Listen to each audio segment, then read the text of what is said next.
If you've been on BookTok for any amount of time, then you've definitely heard of the Powerless series. In this video, I will be breaking down exactly what I thought of every single book, and I will be going to purchase the new book, Fearful. There will be spoilers for every single one of these books, so if you haven't read them, click off this video. But if you have, then let's jump right in. So the first book is Powerless. This is the first book in the series, and this was one of the first ever fantasy books that I ever bought, because it was I bought them very, very close to when I got into reading. So I really had no concept for the world or the characters or anything. So to me, they were fresh and new, but now that I've read an unhealthy amount of other books, I've realized it's a little bit cliche. As far as the plot goes, you can really tell that it was inspired by Hunger Games. I do think that it is a fresh enough take where she shouldn't be plagiarized for Hunger Games.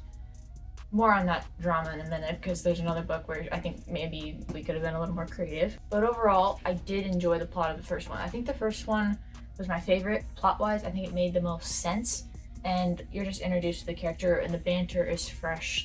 If one thing I could take out of here would be the banter. Is there a lot of good dialogue? But is the banter good? Yes.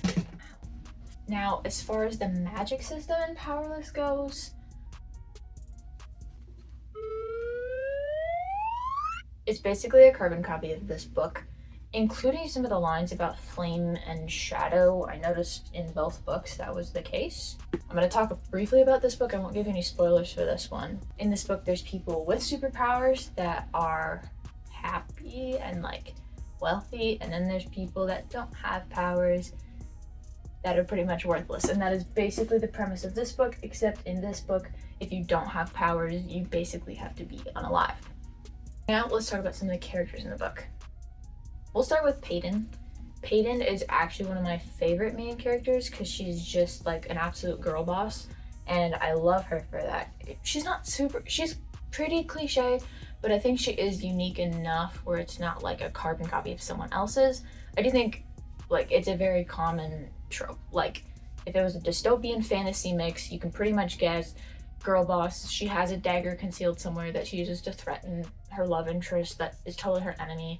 And then she has a friend named Adina, who is just she's the definition of looks like a cinnamon roll, is a cinnamon roll, except in this not a movie. But Adina is the sweetest person ever, and again, spoilers incoming, did not deserve what happened to her at the end. When I say this book broke me would be an understatement, okay?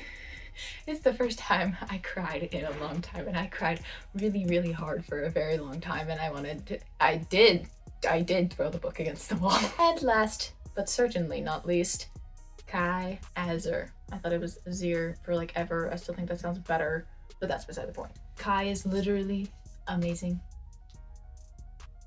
I don't know what else I need to say.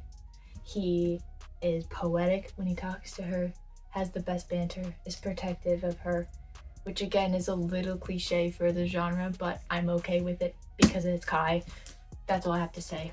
Overall, I think this book was my favorite in the series, and the ending destroyed me. Moving on to book 1.5. So this book takes place at the same time this book does, but this book follows Adina. So you can already guess how sad the ending of it would be, but I loved this book. I think Mac is a good book boyfriend, but he's a little aggressive. But Mac and Dina together, because she's a cinnamon roll and he is the personification of steel, and it's got another enemies to lovers kind of vibe to it.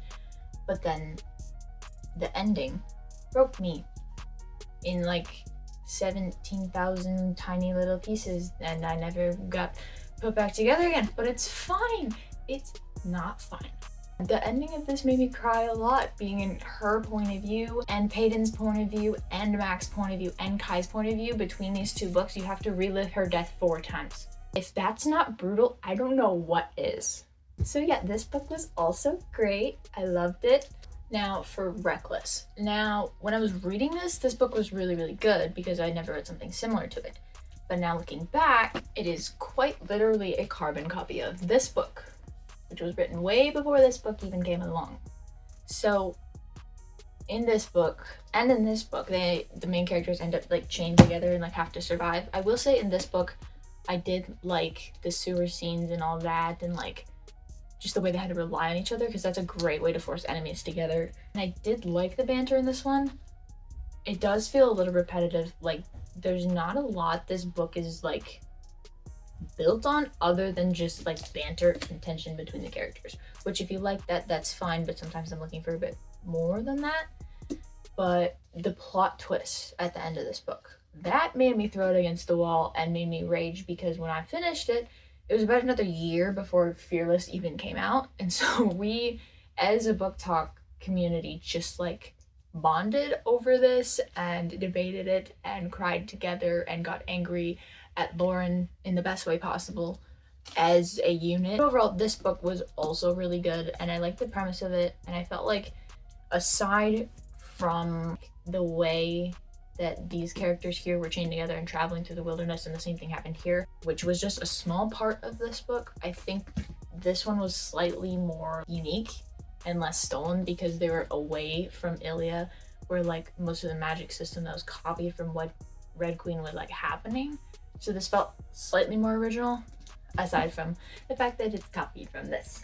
So the next book in the series, which is the last one aside from the novella, was one of my most anticipated reads of 2025. Like I was so ready for this book to come out. And I'm not gonna say that it disappointed me, but it kind of did. And I'm gonna get into why exactly, but Fearless had a lot of buildup and a lot of hype, and we were like so ready to get this ending and this plot twist resolved that happened in Reckless. But I had some problems with the book. Not only did it get worse, like age rating wise, like language and other things got worse. When I recommend this series now, I kind of have to be like, just so you know, in the last book, things get a little like crazy. And I don't like having to warn people about that. I like when the age rating of a series stays consistent, so I can just like recommend it and not have to worry about it switching. So that kind of frustrated me. And then there's the plot was all over the place. Like this book is over 600, no, it's almost 600 pages long. And I was like, oh, this is gonna be great. But it was like all over the place, literally, like quite literally, like we were all over the map, and it just like felt kind of pointless a little bit. Like I think we could have done a better job. We could have made the book 400 pages, and we could have stayed more focused on what was happening with Kit and Kai and Peyton, which we did get at the end, but all the other fluff in the middle like felt so out of place and just unexpected. Another thing, like I thought I really knew who Kai and Pei were, and in this book they just felt so different. Like they didn't even seem like themselves anymore. Like they were bantering with each other a little, but everything just felt like more serious and angry, and they just didn't seem like themselves anymore, you know? And even like point of views and stuff, like I wasn't sitting there kicking my feet over what Kai was saying about her anymore. I was like, buddy, like back off a little bit. Then the whole plot thing with like the queen and they were on the ship, and like where did the sea monster come from? Like we never established the fact that there were sea monsters at all. Why are they suddenly appearing and threatening our characters, and then they just like boom, done? Like it just felt so unnecessarily long. It just felt like morals were just thrown out the window. Like morals just gone. Like you are engaged to Kit, do not keep like Kit saying with his brother you are an engaged woman, and then to find out that Peyton was Kit's half sister. First of all, I hate the chosen one trope. I hate when characters just like find out, they're like, oh wait, I'm of royal lineage and I'm entitled to everything. I don't know, that just felt kind of out of the blue and very cliche for my taste. I would have preferred if she just stayed ordinary. That was the whole point, that she's ordinary. To find out she's royal kind of felt, I don't know, cheap, like a cheap plot twist. They're just trying to shock people. But it really felt like morals were just completely thrown out the window. Like you should not be engaged to your half brother and be like still in love with his brother, who you're probably technically related to also, because Kit's your brother, but then Kai's that brother's I don't know. It just, we didn't need to put all that in there. I cheer for characters and I root for characters because they're doing what's right. But this book, it just felt twisted. Like, so I liked it, but I didn't love it. I will say I did like how she brought Mac back in, because that's what we were all hoping for, and she did deliver, and it did break my heart. But why did you have to kill Mac too? But they don't need to both be dead. They don't need to both be dead, please. After the fight, I was like shaking. I was crying at 3 a.m. because of that. I read this in like 24 hours, maybe 30 hours, and I like finished it. But I was like crying at 3 a.m. because Mac died, and I was just like, why did you do that?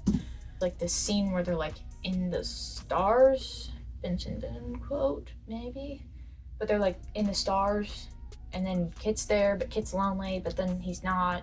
And Mac and Dina are together, but they're just like glowing lights in an abyss, and I don't know. It felt like not enough closure, or like weird. I don't know. I didn't think it could have been a happier ending there. Both being dead isn't like great. And then the last book in this series is Fearful.